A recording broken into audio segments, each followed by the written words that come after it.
Welcome to Down Ancient Trails, the online archaeology forum of the Sharma Center for Heritage Education, India. Brush the dust off long forgotten thoughts. Slice through time and space. Listen to stories in stone.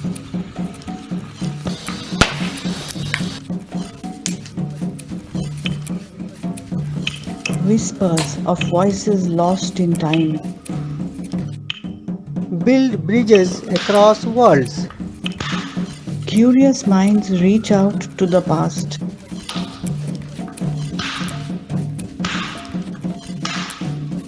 And travel down ancient trails.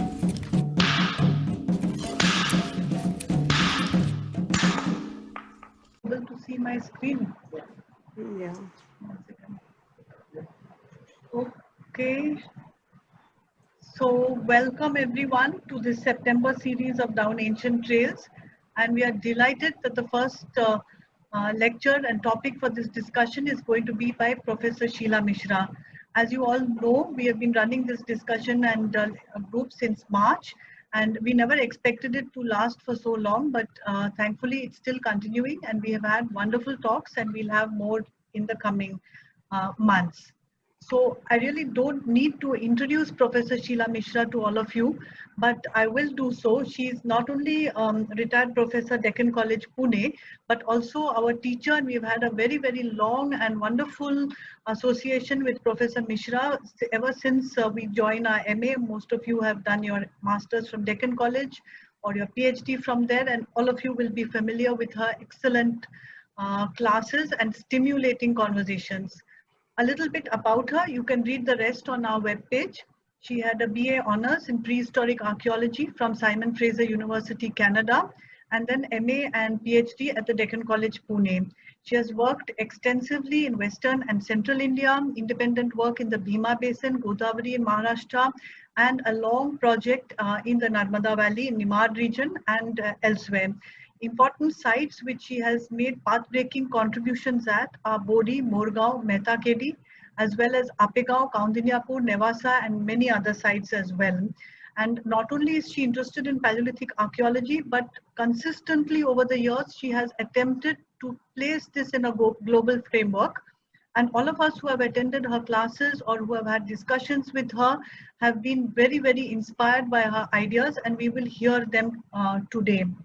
And the topic for today is really interesting. It's Constructing a World Prehistory in 2020. And this abstract is also there on our website, and I will just quickly go through it. You can read it on the screen here and also online.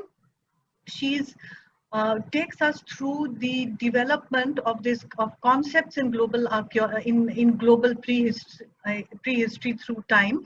She begins with looking at examination of the concept of the Stone Age and the Three Age system right from Daniels in 1862 and provided us 1962, that provided a structure of our view of prehistory and the division of low into lower, middle, and upper Paleolithic, and examines this terminology and concepts through time. And right now, she says it's very, very essential, and in her own words, her primary focus is to share with you the overall structure of human evolution, excitement of unimagined progress, as well as glaring gaps in our knowledge. So she is going to place her ideas before us today, and I know that these are very exciting and challenge many of the concepts that we take for granted in Indian prehistory as well. So without wasting any more time, I'll just hand it over to Professor Mishra. As always, you can put your questions in the chat mode, and uh, she will get back to you at the end of the talk. Just a minute while I stop sharing and hand it over to Professor Mishra.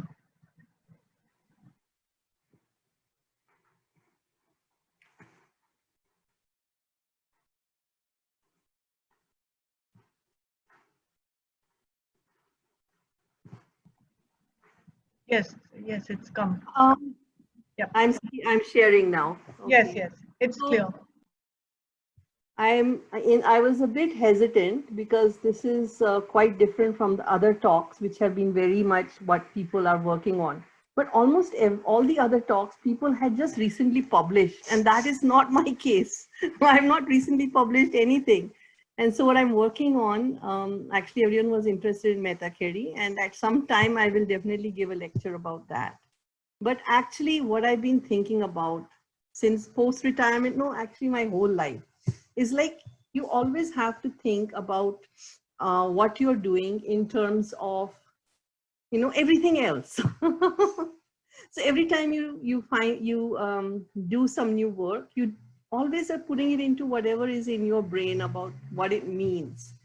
So I have I have an ambition to write a book, and I've never said anything because I really doubt that I'll do it. So now I have started to say I'm writing this book. I'm hoping that it'll put some pressure. So the book I want to start with is World Prehistory.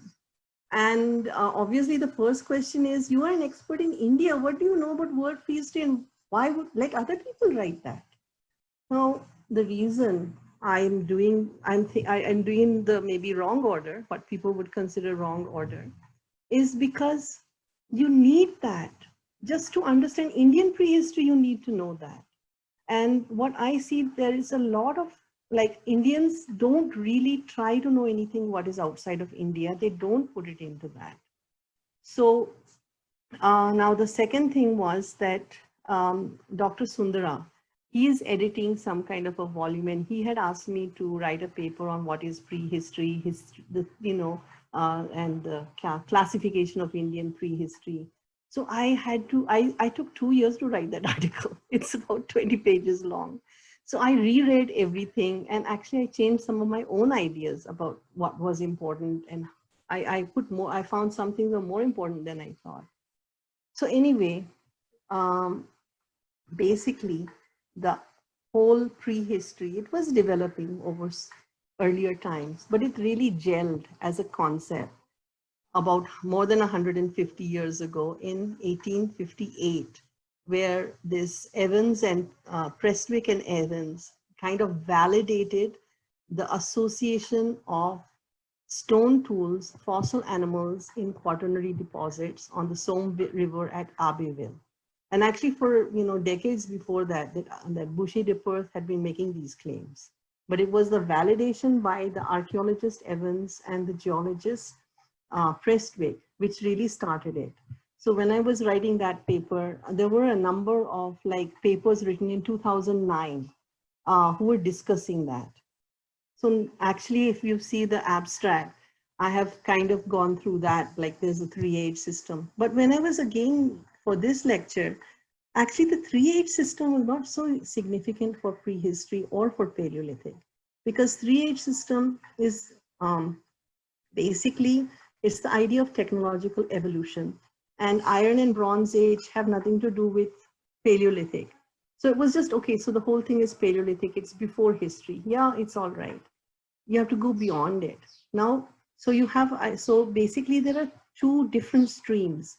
One stream is this 3H system, which is basically that technology is evolving, and the simpler technology is earlier than the more complex technology.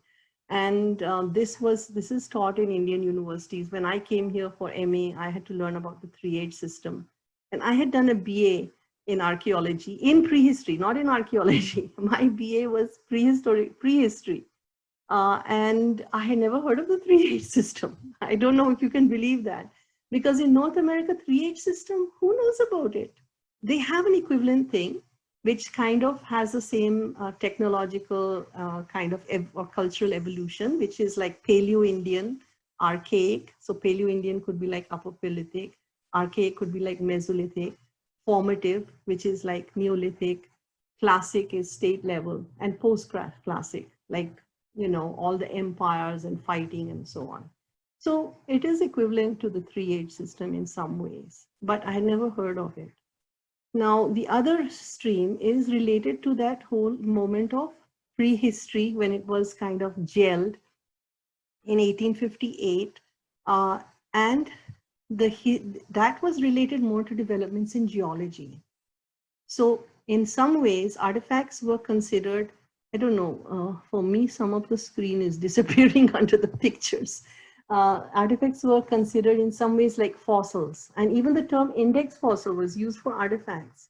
And so the evolution of technology, it was there. Some people constructed elaborate ordering of all these things, but more they were given names according to the type site where that technology was identified. So the stream that was more related to geology, they didn't give like Lower Paleolithic, Upper Paleolithic. They used words like Livolva, Acheulean, Mousterian, Aurignacian, Madrasian, Stellabosian. So these entities, which would be defined by some kind of typical artifact and the location where it was first identified, just the way they name fossils. Then they were ordered in time with stratigraphy, but things may not be directly in stratigraphy, by correlating them on the basis of the animal fossils associated. So like you have the age of reindeer, the age of mammoths, the age of bison, something like that. And also paleoclimate, okay? So this is the basic concept of prehistory, and this like really was going on right from 1858 up to, like, this was the only way that people could really make sense. So the whole thing was to get more data and to try and elaborate it and make it more more fixed. So this is what was going on all through the interwar years.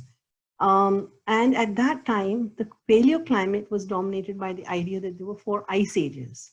So now if you have an archaeology and you correlate it to a particular ice age, then somewhere else it's correlated to the same ice age, because the ice age must have been global.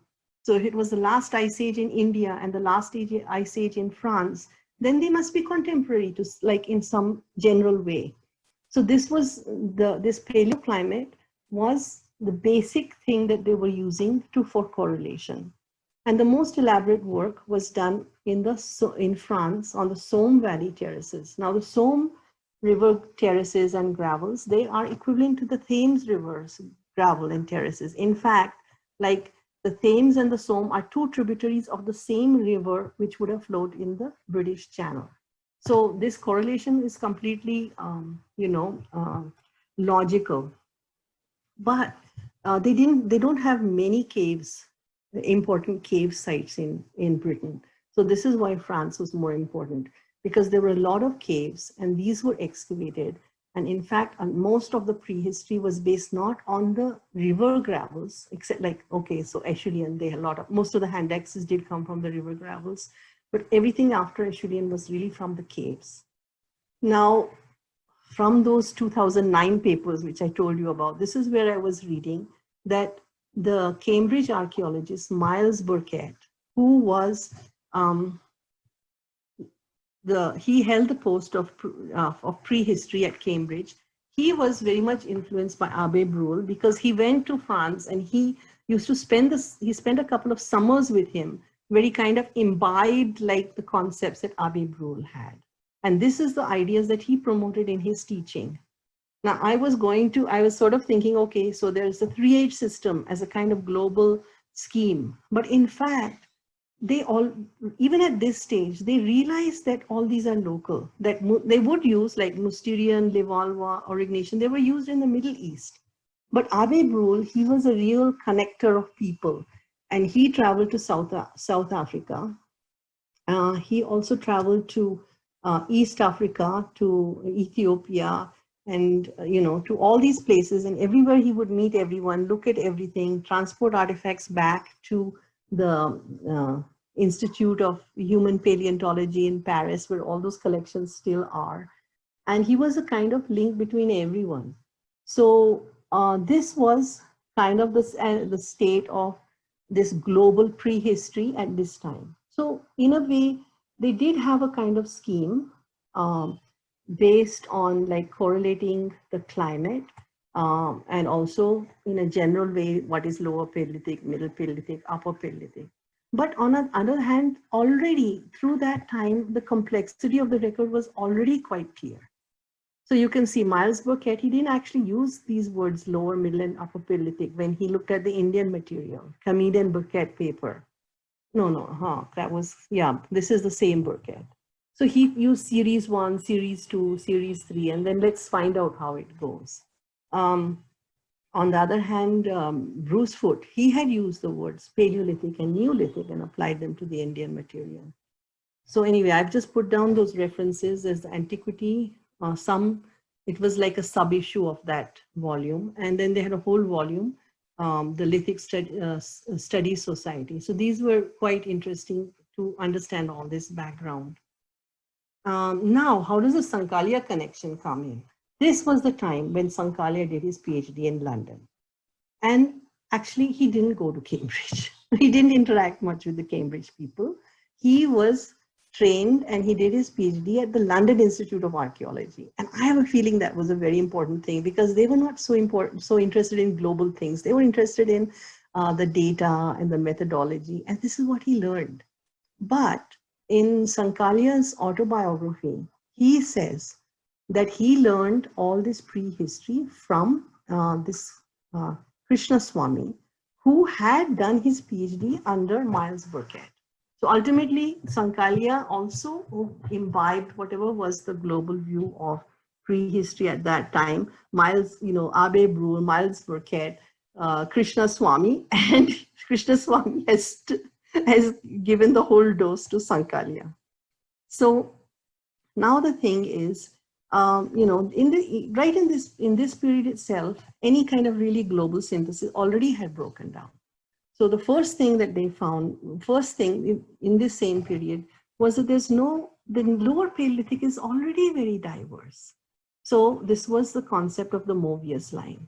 Now the interesting thing is Movius, when we look at that book, which is so important for Indian prehistory, Terra and Patterson's book, they are completely, the whole book is influenced by the Movius line. But if you look at the publication date, Movius publication is after the Terra and Patterson publication. That means all this communication was through all these informal letters, face-to-face meetings and so on. Everybody, whether it was written down or not, they did imbibe these same concepts. Now, the main correlation between these different parts of the world was through this paleoclimate, which is global. So it was not like an unreasonable thing to do. The thing was that the paleoclimate was completely wrong.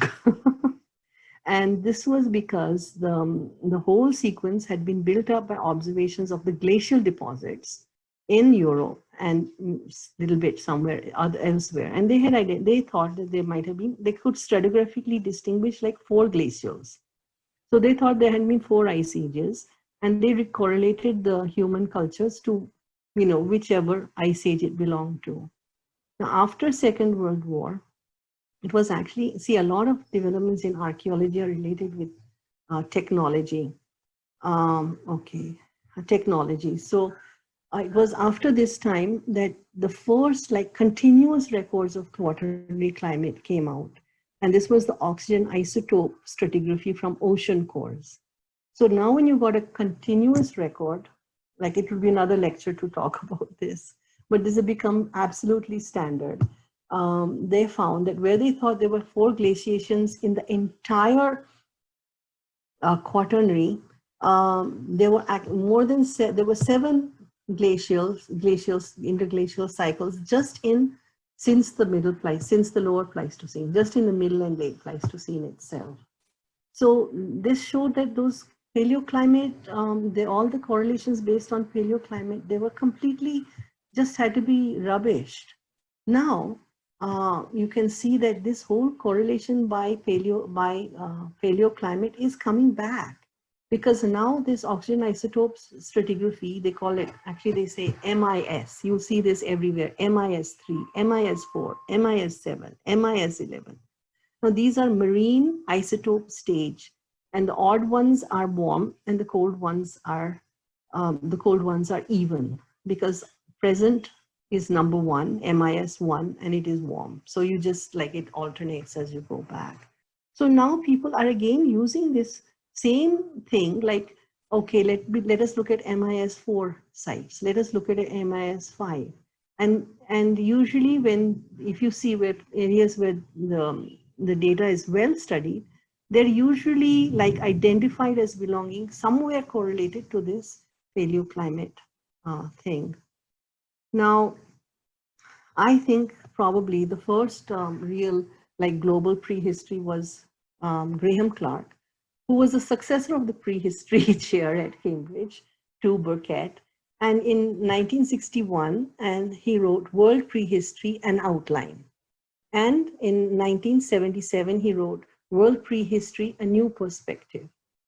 Now, in these two books, what Clarke did is like he's, okay, the original idea of that three-age system is that you have technological evolution. So this can be used as a kind of to order different technologies in time. That iron is later than bronze. Bronze is later than stone. And then within this making stone tools, there can be different ways of making stone tools, which are successive in time. But what had already been shown, like, okay, in Europe, the earliest lithic technology, stone technology is Acheulean. But the Acheulean is not a global thing. It's not there in Eastern Asia. Is it there in Southeast Asia or not? And then what you're finding in the early stone, why did they use early Stone Age in South Africa? It wasn't just because it wasn't exactly like European Acheulean, but yeah, that was one reason. Is it really the same thing? So now you already have like this lower Paleolithic is already, some places it's one thing, some places it's something else. So what Clarke thought, let us first define the stone technologies and we'll refer it to that. And then let us find out by some other method, not just like this is more complex or less complex, let us find out by some other method which is earlier and which is later. And the same technology may not be coeval everywhere at the same time.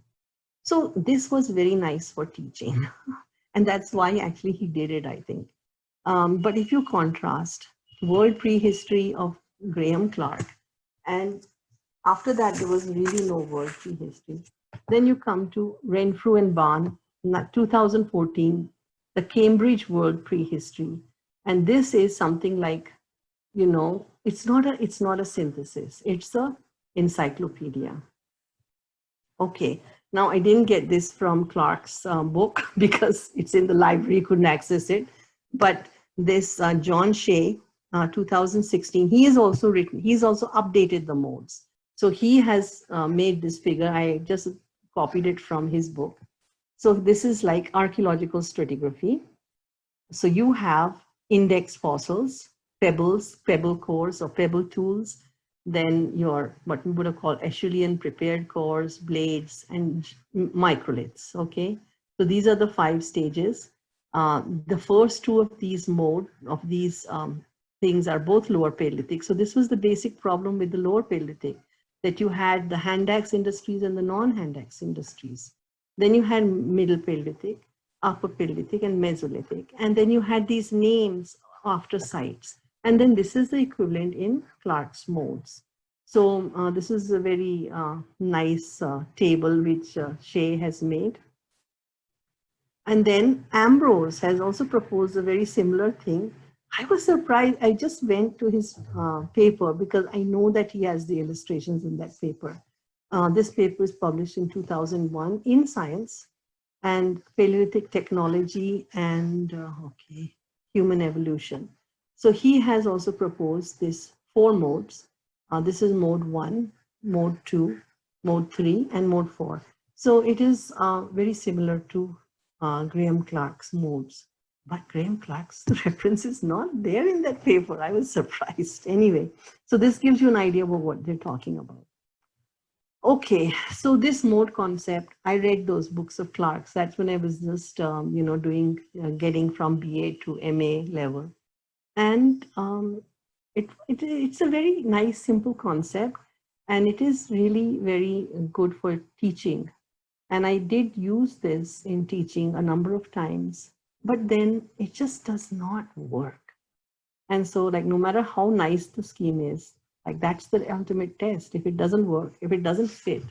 So the first problem is that it's basically the Acheulean, which has identifiable, like really distinctive tools, hand axes and cleavers. that is easy to identify. So you have Acheulean. Now, if you have a kind of if you have a stone assemblage, it doesn't have these. Then what is it? Is it mode 1 or is it mode 3? So there is a lot of times when these more, very later industries, this is the whole thing. Like when you don't have hand axes in Eastern India, on the eastern side of the Movius line, then that is mode 1.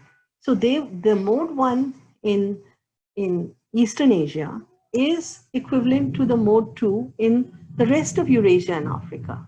So this is the implication, is that they never just advanced to that next stage of technology. And on the other hand, like, okay, then you have mode 1 preceding the Acheulean. That was not really that well known, like 61, no? That was the first publication of Olduvai Gorge. But maybe by his second thing, Oldovan was known. So now you have a mode 1, which is earlier than Acheulean. And then you have a mode 1, which is contemporary with Acheulean. But now what about mode 3? Mode 1 and mode 3 sometimes look the same. If you don't have a big sample of artifacts, and if the core preparation is very simple, then like I've seen some people in Southeast Asia say mode 1 artifacts are continuing until Holocene. Is that correct? I think you're getting all these absurdities with this, using this mode concept. Then the whole thing is that you have a separate thing, like the mode 2 is shaping the artifact. So you have shaped tools. But then mode 3 is you're shaping the flake, which is being detached from the cores. Now, there is preparation of the cores in Acheulean. So then what is it? It's mode 3. And then, so this kind of thing of distinguishing between shaping artifact versus shaping a core and putting them as different modes, it doesn't work in actuality.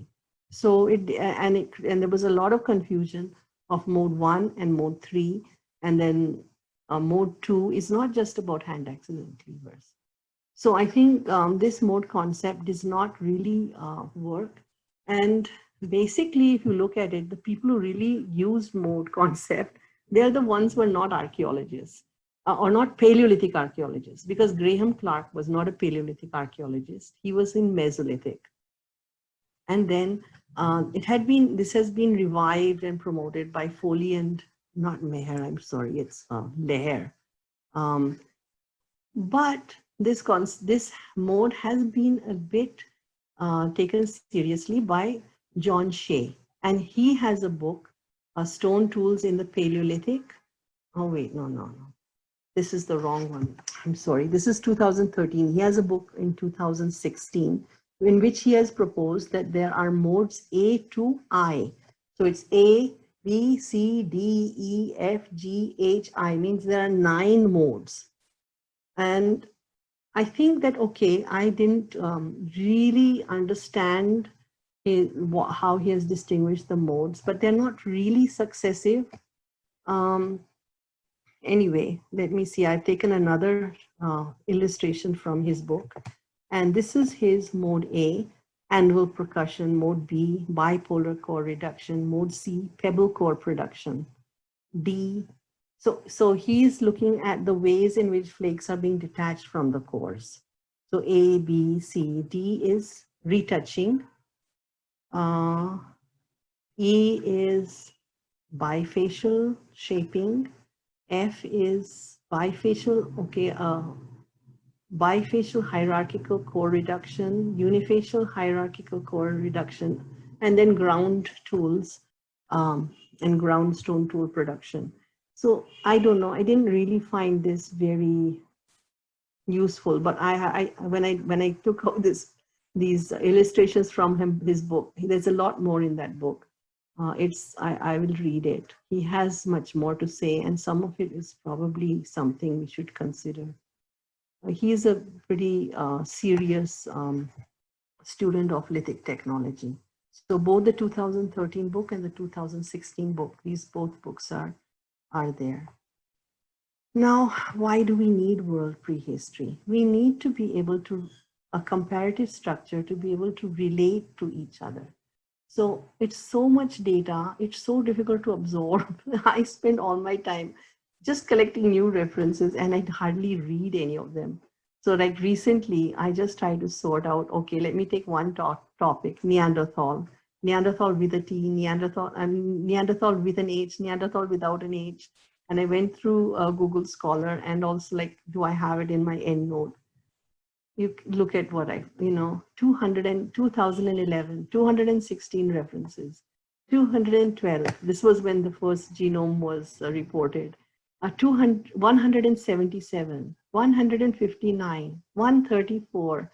I can't read that. 129. Like it's like what 2019 again gone up. 158, and in 2020 there are already like 73 references. So what does it mean? It means there's one paper coming out every 3 days. And this is just on one topic. Neanderthal is not even anything very relevant to us, but this is like massive. So how do we just deal with all of this? Now look at this. Before I started like thinking about, okay, if I'm going to think about world prehistory, like who has done it? And okay, yeah, this is like showing you like how the encyclopedia thing works. This is the contents of what they have for Indian prehistory in the World Prehistory of Cambridge. They have Paleolithic of South Asia by Padaya, 232, from page 232 to 246. So about 13 pages. And then the early Paleolithic, Southeast Asia has 2 Paleolithic, like early Paleolithic of Southeast Asia, 3 pages. Southeast Asia and Southeast Asia DNA, more, 5 pages. Post-Pleistocene, then it's all food production, Indus civilization. And why does historic India come in world prehistory? I don't know. So this is like, what does, like, this doesn't help you. This doesn't help. So this is it. Okay, now I went for, I went for looking like books that are somewhat related to human evolution. And I found like at least 57, 58 titles. All of them are not really worth. So there's the ones which are for teaching archaeology courses. And in those, they usually go right from Australopithecus up to civilization. So you'll have one chapter on Australopithecus, and then Paleolithic is just one, like it's all combined in one. Then there's be modern humans, and then there will be like first villages and early cities, and that like this set, it has to be very compressed. And now the impact of genetics on, well, like how we think of human evolution, where does that come in? So, so anyway, I have sort of got my own idea about how to organize it. And this is it. So the first is, I think we can divide human evolution into 4 stages. So these 4 stages are things which are significant changes that have happened, important changes. So the first stage I would put, and the fossil evidence is really dominating over the stone tool evidence. So I think let us actually use that terminology rather than the terminology about stone tools. So the first phase of human evolution, I would propose as Australopithecus. The second is Homo erectus. The third, Archaic Humans. And the fourth is modern humans. And each one of these is a distinctive stage, which maybe we can kind of sort our overwhelming mass of things somewhere into one of these boxes. And then it becomes a little more easy, and also more easy to think about problems with that stage. So now, looking at the Australopithecus stage, they are, I think we can consider all the Australopithecines. They are basically bipedal apes. And being bipedal apes, I think the ape model, especially there's more studies on chimpanzees, but in fact, all the apes, they are a useful model for the Australopithecines. Now, so the Australopithecines have an ape-like behavior, but they're bipedal. And there are almost no mammals which are bipedal. So the bipedalism closely links them with humans, okay? And I think that these Australopithecines were widely distributed throughout Africa and Eurasia in diverse fragmented populations. So we only have evidence for Australopithecus from Africa, but I don't think that they were confined to Africa, and we can get into it later. In fact, as I was preparing this PPT, I found one recent article, I think September 7th, which is exactly saying this. Now the thing is, like, if we call them as apes, people think that, like, you're underestimating their behavior, but it's not that we're underestimating the behavior of Australopithecines, we're underestimating the behavior of apes. So the studies which are done on different apes show a lot of sophisticated behavior. All apes use and make tools for getting food.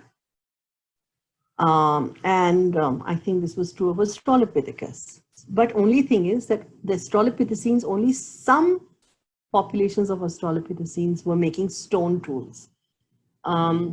And I think the visibility of this Australopithecines in Eurasia is just due to them not making stone tools. So unless you get a fossil, you're not going to find them. Stone tools are much more common than fossils. And so at the point in which these different populations, independently probably, or add stone tools to their tool-making repertoire, they suddenly become visible. So some almost contemporary with the appearance of Acheulean is where you see all these other stone tools appearing in Eurasia, but they are not Acheulean. So I think these are all different groups of Australopithecines independently, like they all share the tool making, the tool using, but they are independently adding stone to the tools that they are making. The older tool makers did not carry tools. So like present day apes, they could not share significant food due to the lack of a technology to process and carry it. Now, one extremely important thing, the transition from Australopithecus to Homo, it is related to an increase in brain size. Now, when you look at the ape diet, chimpanzees spend, I think on all the apes, they spend about 8 to 9 hours of a day eating, not gathering food, actually chewing. So they can't get more energy. And apparently the brain consumes 40% of your calories are used for the brain.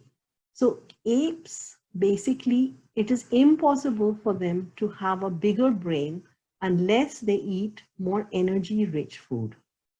So this has been it was proposed by the Aiello and Wheeler, and this is the expensive tissue hypothesis. And this is accepted by everyone. It's just one of the facts. So all the theories about the transition from Australopithecus to Homo have to do with how was that more nutritious diet? How did it happen? So I think, so anyway, Homo erectus has definitely transitioned. Homo erectus has a bigger body. That means then you need more energy for the body. But even having a bigger body, they also have already the brain size starts to increase significantly.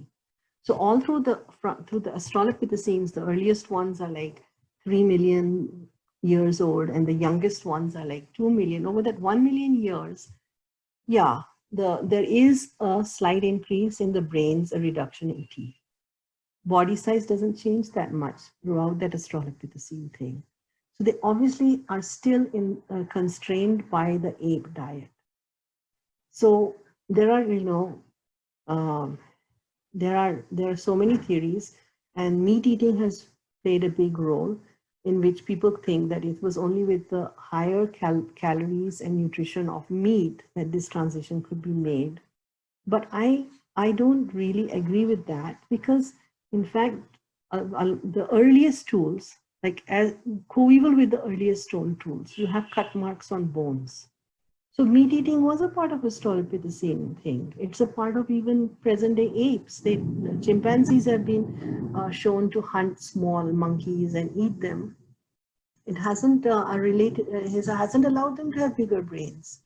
And in fact, in Africa, you find that, so the meat eating didn't work.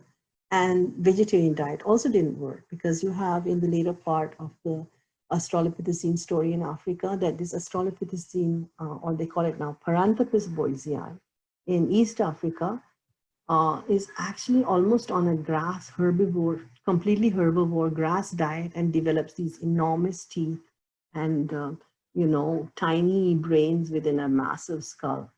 So what's happened? Now, my main insight is that the Acheulean implies they were carried. Acheulean tools are made from cores which are at least 2.5 kilos. Like, okay, and some of them are huge, 20 kilos, 30 kilos, which you just cannot carry any distance. But any core which is big enough to remove a hand-sized flake could be used by Acheuleans. So all the cores are not so massive, but they're still too big to just carry around with you. So that means that these tools, the Acheulean tools, hand axes and cleavers, they were planned. The people who made them planned to carry them. So, and when we look at the Acheulean sites in a big contrast with Oldowan, Acheulean site is typical, it's really over-represented with finished tools. And you don't get the cores and debitage. They're missing. And for all my career, we were always whining about it. The site has been, oh, it's so bad. All these things are missing.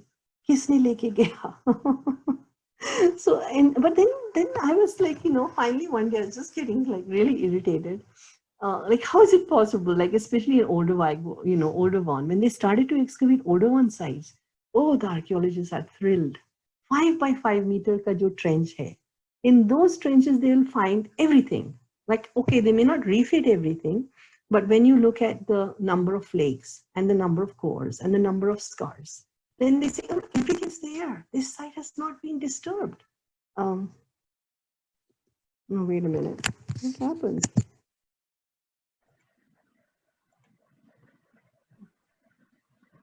Oh, I'm sorry, my screen just went blank. Can you hear me?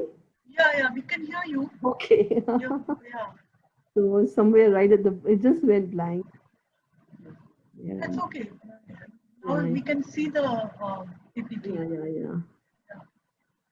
So I was in this somewhere. Yes, little before this. Yeah. Before. Ah, this is it. Yes. Yeah. Okay, so yeah.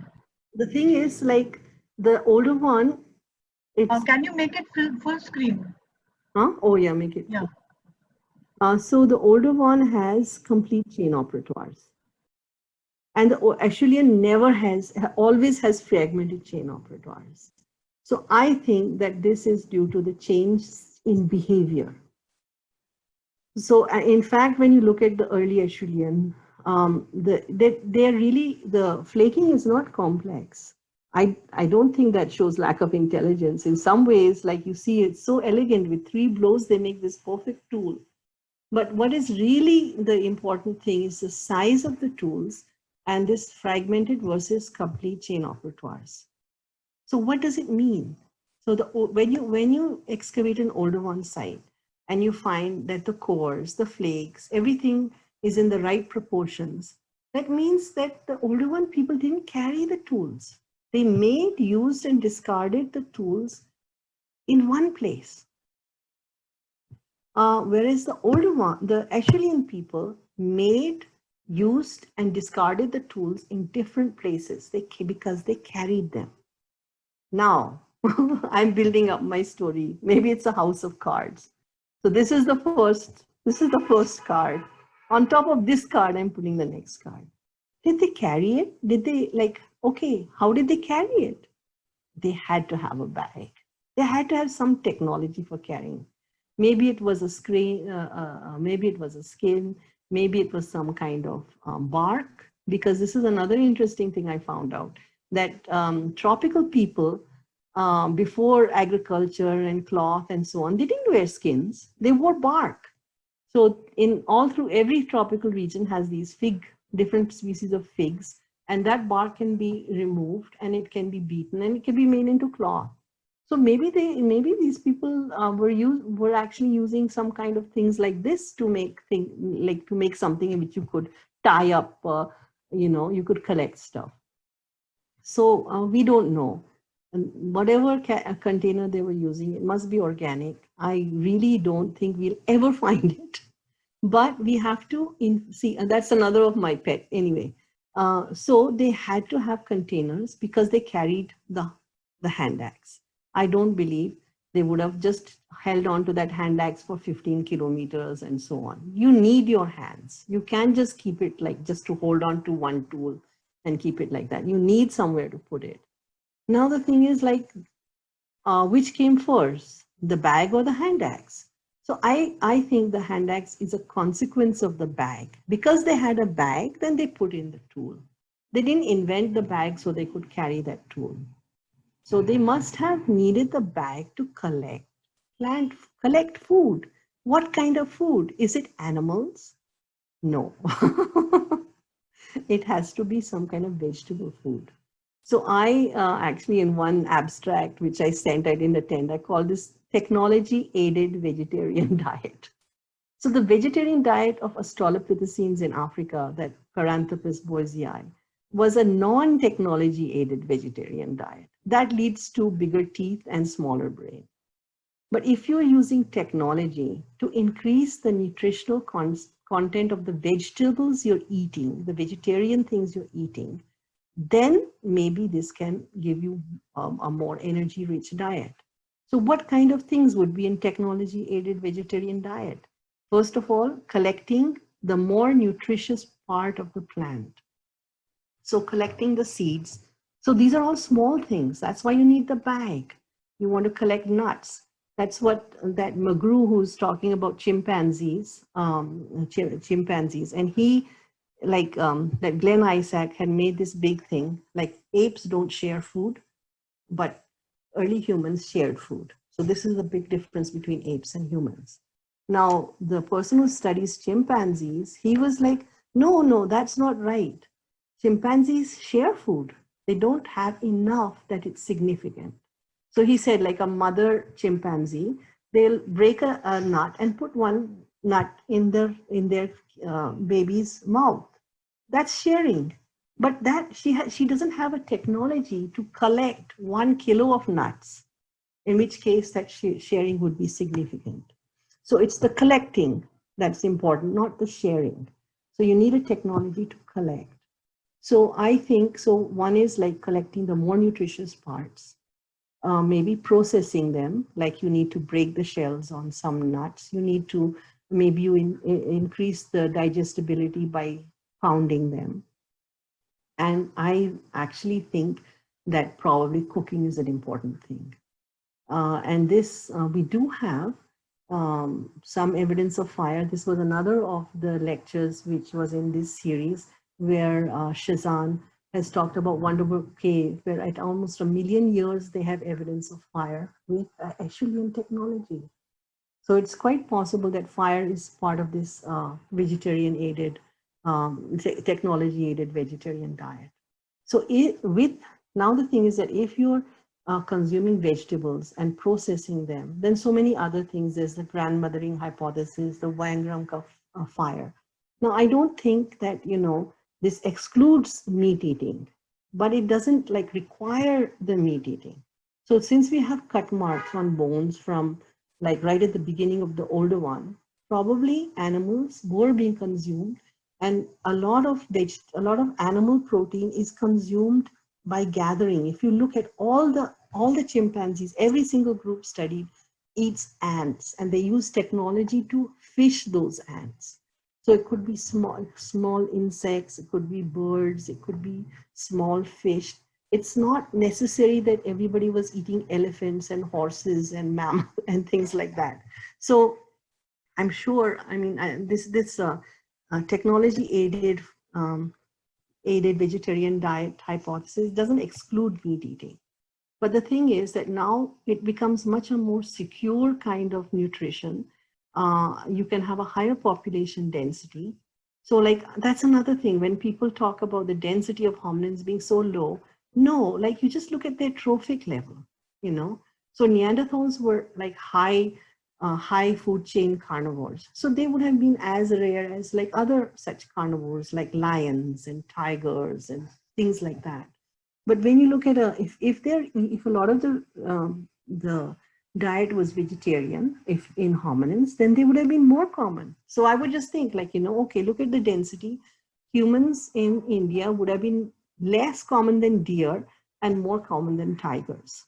So you think about those numbers, and that will give you a ballpark number of what would have been the population density. Now, so what is the time period for? So I'm making a link between Acheulean and this big transition from Australopithecus to Homo. And for that reason, I think that Homo erectus is the first Homo, because the association with Acheulean is with Homo erectus.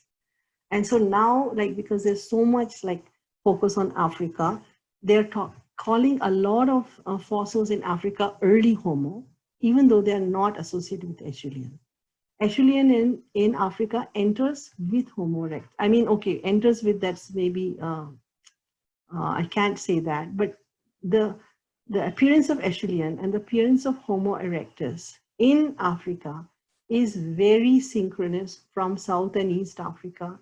And these two things are happening at the same time. And shortly afterwards, most of the Australopithecines disappear, except for that Homo naledi, who continues apparently right up to the age of modern humans. I think like we need to know more about that. That's really puzzling. Anyway, so I would put this first Homo as Homo erectus. The link is with Acheulean, and it's from the lower Pleistocene. That means it appears after the Olduvai event. This is another thing, along with paleoclimate, the paleomagnetism is also another good way of correlating, because you can pick up this event at different places. So this, the fact the Athirampakam has all, artifacts have also been dated by that. It's been shown that it's in a reversed sediment, so it has to be before the Bruns-Martima boundary, and then you have another dating method to show like where it comes in that. I think basically this Homo erectus is mostly the lower Pleistocene. My prediction is that every single large flake Acheulean site in India, when we do paleomagnetism, will be reversed. This is what I expect. Now, if we are really taking the important thing between the older one and the Acheulean is not that the Acheuleans made hand axes and cleavers. No, it's the fragmented versus the complete chain operatoires. And this is like, I was so shocked. Why is that? Why is it significant? Why? It's significant because it's linked to something which is not in the lithic realm. It's linked to this change in diet, to a more nutritious diet. The Acheulean exists because actually that group of Australopithecines had become foragers and they were able to extract with technology more nutrition from their whatever they were foraging. But maybe even meat was also, if they had cooking, then meat is also much more palatable and nutritious if it's cooked.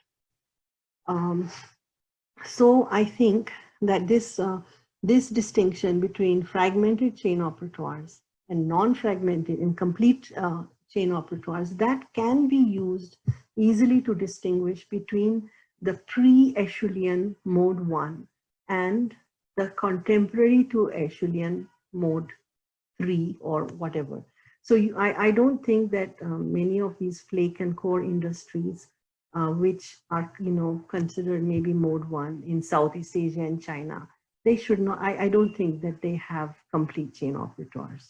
I think this fragmentation of chain operatoires is still there. And obviously, you may have Homo erectus doesn't, even if Acheulean is always with Homo erectus, it doesn't mean that Homo erectus is not associated with any other technology. But this particular advance, which allowed this better nutrition, has already happened. So I think that, the lack of hand axes, especially in China, is due to the lack of stone in a lot of the areas. And I think in Southeast Asia, they actually do have Acheulean.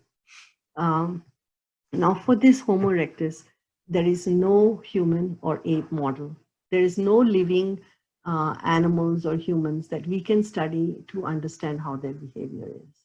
This is completely, we have to reconstruct from the archaeological data itself. I suspect that this Homo erectus, at least in this large flake Acheulean phase, did not have the capacity to live in very cold climates with a very big cold season. The cold temperate biome probably was not colonized. Now, there are some sites, like some things don't fit into my scheme. One is Dmanisi. It's a lower Paleolithic, not large flake Acheulean. Atapuerca, TD6 and TD3, Pero Nord in Italy, Nihawan Basin. So these all are more related to something earlier than Acheulean. So especially the lack of fire, especially this TD6, where they did not have fire. And this TD6 is basically very close to the Bruns-Martiuma boundary. And this GBY in Israel also is very close to the, right on the Bruns-Martiuma boundary. So they are of the similar age, but GBY has a lot of evidence of fire, whereas TD6 does not. So I suspect that some of these early Eurasian sites are actually made by like advanced Australopithecines who have started to make stone tools. Anyway, but the fossils are quite advanced, so I'm not sure about this, what exactly is going on. But in Europe, you do have, okay, yeah, I didn't make a slide for this, but it's gone. But one thing is that all these things which don't fit with Acheulean, don't fit with older one, are they like some kind of separate branch from this early pre-existing, like very diverse Australopithecines? There is a kind of like gap between the TD6 and your site at Suma de Hortos, where you have those 28 bodies thrown into that dough line, and in which there is one hand axe and there is fire. So there's what they have said is there is almost like a 300,000 year gap in which occupation of Europe is extremely sparse. So throughout the Quaternary, there has been a progressively getting colder and drier. So it appears that this very early phase, which you do see in Europe, was before Europe got so cold. And then there's a kind of abandonment of Europe and a recolonization somewhere around 500 to 600,000 years. So this is, I think, an indicator of where the next phase of human evolution comes, which is archaic humans. This is the this is the least distinctive, but it is very crucial. I'm not sure what has happened at this time to make it different from the earlier time. But one thing I think is that there are new biomes which are colonized at this time. And so from that beginning of the Olduvai event, I think there is a progressive differentiation of geographically separated populations descended from Homo erectus, living in diverse biomes. Perhaps temperate biome abandoned earlier was reoccupied at this time. Or maybe the temperate biome was not temperate in the earlier period, so it was still within the capacity of this earth. So some advanced technology behavior adaptation has happened to allow this. The earliest Acheulean in Europe is, I think, MIS 15, but I'm seeing some papers where you have earlier sites in Southern Europe, in Spain, although not in Italy. So, and you have occasional sites which do come in like that 300,000, maybe it will not hold, but there is not a really continuous occupation in that time. So this date of about 600,000, 600,000, it does fit with the genetic evidence for the period for the divergent, the last common ancestor of Neanderthals, Denisovans, and modern humans, as known from the ancient DNA. So now we have, like, you know, just as I think actually the Australopithecine phase is also very complex, where you have differentiated populations throughout Eurasia and Africa. The only thing is that we really only know about have good data for the ones from Africa. And there you can see that the ones from East Africa, there's no common species between East Africa and South Africa. The stone tools are only in East Africa. You have at least multiple species are coexisting, you know. So this we know from Africa, but probably the same situation was there in Eurasia, which is not being detected because of them not using stone tools. Then we have, you know, this new adaptation happening, I think, in India. And then because of it, they could spread and replace these earlier Australopithecine populations. And then you have the process repeated. So again, these geographically separated populations are diverging. And because it's such a huge area, you have different environments. So you're adapting to a different conditions also. And both these stages, archaic humans and Homo erectus, we really are totally on the archaeological evidence. There is no living animal or human model which can be used appropriately. Now we have much more complex behavior developing. And I think one thing which people don't really consider, some of these archaics might have superior abilities in some ways. Like the Neanderthals had differences in hearing, they had bigger bodies, they had larger brains. So we don't know about the Denisovans, but present-day Tibetans have a gene which they have, which they have probably acquired from Denisovans, which allows them to live at higher altitudes and breathe at higher altitudes. So now the fourth phase. So this archaic human phase, I expect it'll be ages, but it sort of helps. You know, this is very complex, but it sort of helps to put everybody in this kind of, okay, it belongs to that. Don't expect it. Don't use one word for it. So like, you know, we want to use early Middle Paleolithic for India. That's right. It's early Middle Paleolithic, but it's not the same thing as what is called early Middle Paleolithic in Europe. So this once it's understood that this is where every area is really something different from each other.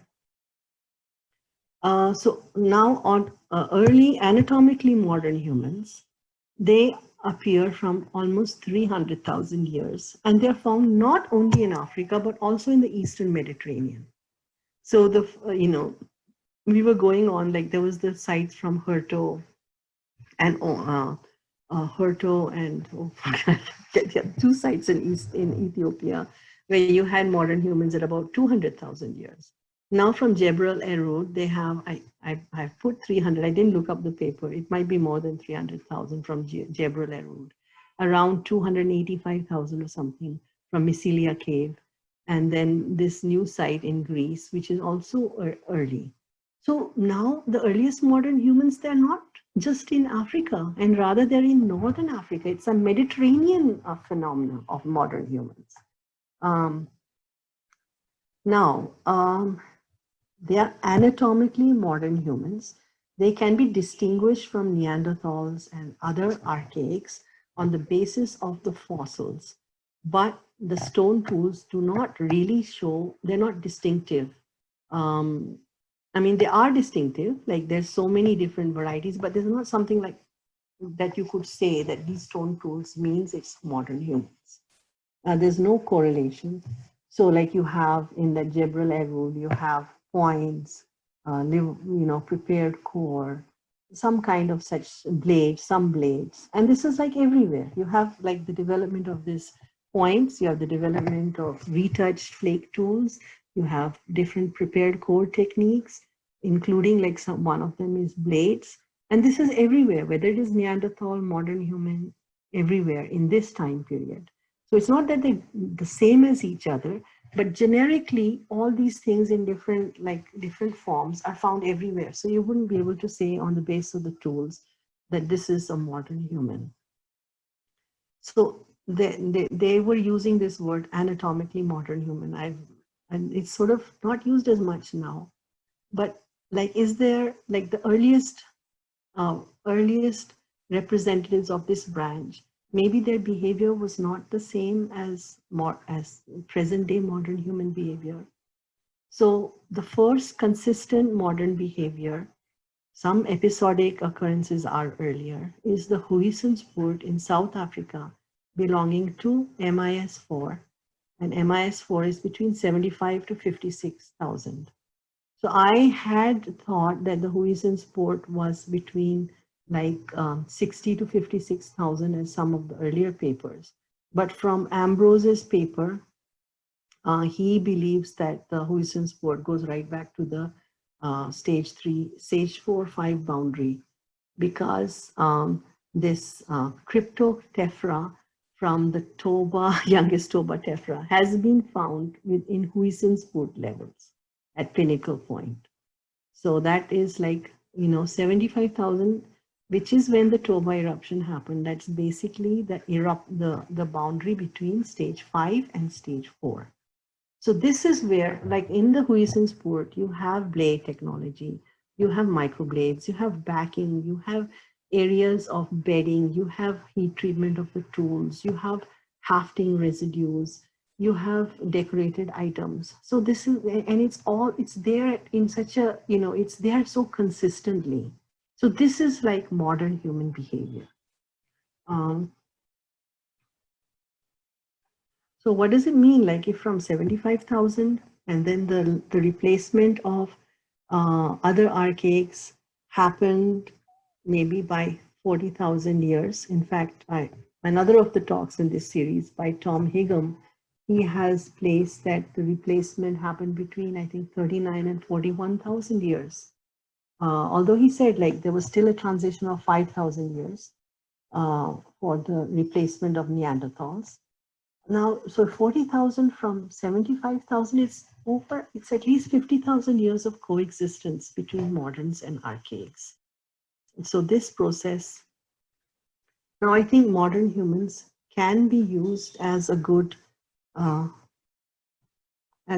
model for modern humans. Okay, I've already gone out, huh? Yeah, gone over. It can be used as a good model for modern humans.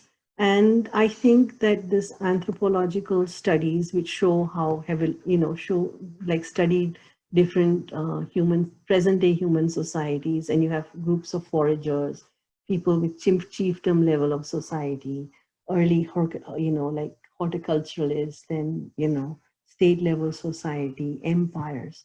This sequence, which you see in the modern world, it can be applied to the archaeological record.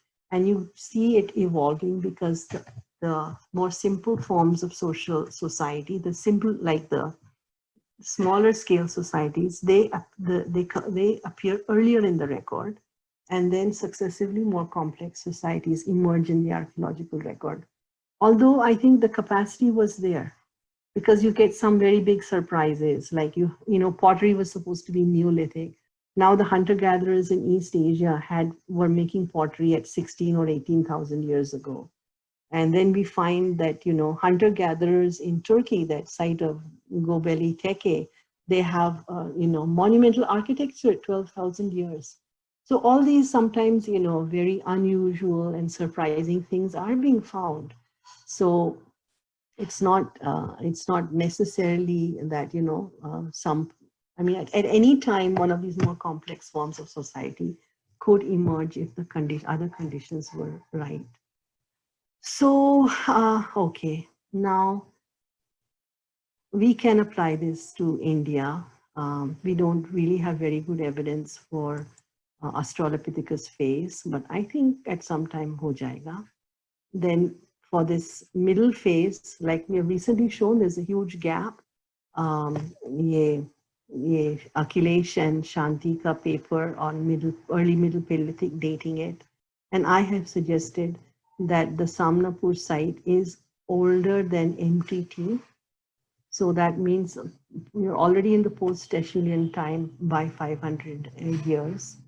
And this earliest microblades in India occur at the oldest date at Methakeri is 48,000, and I think that's the most correct. Dhaba site has given a similar age, 48,000. So microblades, oh, I was going to discuss this. I think we're out of time now. Let's go for questions, okay? Hello, ma'am, please continue. There is time. It's very, very interesting. Everyone is dead. Okay. It doesn't matter. Please share again and continue. Okay, so that was the last slide, which I just added on. Okay. I mean, there are other things which you could talk about.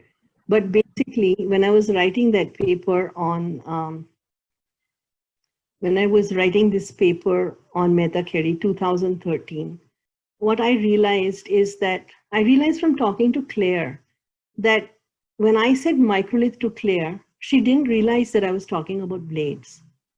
She just thought they're small tools. So of course, like she's a lower Paleolithic and so on. So, but I realized that. So I have to say, I should make it clear that I'm talking about microlithic blade technology. So you can imagine in that paper how many times I have to write microlithic blade technology. And finally, I got absolutely like fed up. And I just said, I'm not going to use two words. I'll use one word, which is microblade. And people use the word microblade. It's not like some new thing. And I don't think anyone in India ever would think that when you say microliths, you're not talking about a blade technology. But then I realized, then people, when I used that, then people started objecting. And I was like, okay, choti baat hai. Do words, kyun use karne ka? Then I realized, no, because actually I realized it is actually significant, because out of India, many of the when they say microlith in Africa, sometimes they're talking about small flakes and not blades. And sometimes they're talking about backing rather than the blades. So sometimes you have small flakes which are backed. So there is the backing, miniaturization, and blade technology. These are not actually always together. So I am I think that we should actually, it's more important to say that it's microblade. Initially, I just thought, okay, I'm just like, writing one word less. But then I started to realize, no, it's important. And then actually this paper, Dr. Singhvi had given it to Bar Yosef to read. And then his comment was so weird. His comment was, how can you use the word microlith? He also objected. Microlith is only like wo jo Northeastern Asia ka jo ye hai. Kahin dusri jagah mein microliths nahi ho sakta hai. And then I realized, and the other thing which is very important about microliths or microblades is like when you look at all these stone technologies, microblades are the only technology, it's exclusive to modern humans. No other archaics used microblades. Blade technology is not exclusive to modern humans, but microblade technology is. So now in that paper, I had not realized all that. I had just made the argument that these microblades are modern humans because the microblades are in continuous use in just that Nimar, that small area, right up to Naudatoli, which is Chalcolithic. So when you have the continuity of that technology, right from 48, 50,000 years up to 3,500 years, then what is it? It's all modern humans. So this was my argument. Now I think actually this microblade technology is one of the technologies which is indicative of modern humans. So this is why now I just want to use microblades, and I think we're fully justified in calling it microblades. Now, maybe that pressure flaking may not be there. We have not done enough work really exactly all the technology, but there's no doubt these are exclusively microblades. There's no other kind of tool in that. So we can, microlith is okay if it's understood that it's microblades, but if every time you have to say microlithic blade technology, Now this people who are working in Sri Lanka, they suggest that the Sri Lanka microliths are not blades, that they're made on quartz flakes. So that, I mean, but that's not the case for any of the industries which I have seen. So maybe, so then at least it alerts people that if it isn't blades, then let us kind of look at it. Okay. So that was the, oh yeah, then let's see, I'm not seeing the questions. Questions are there in the Chat. chat. Okay. So you have a whole lot.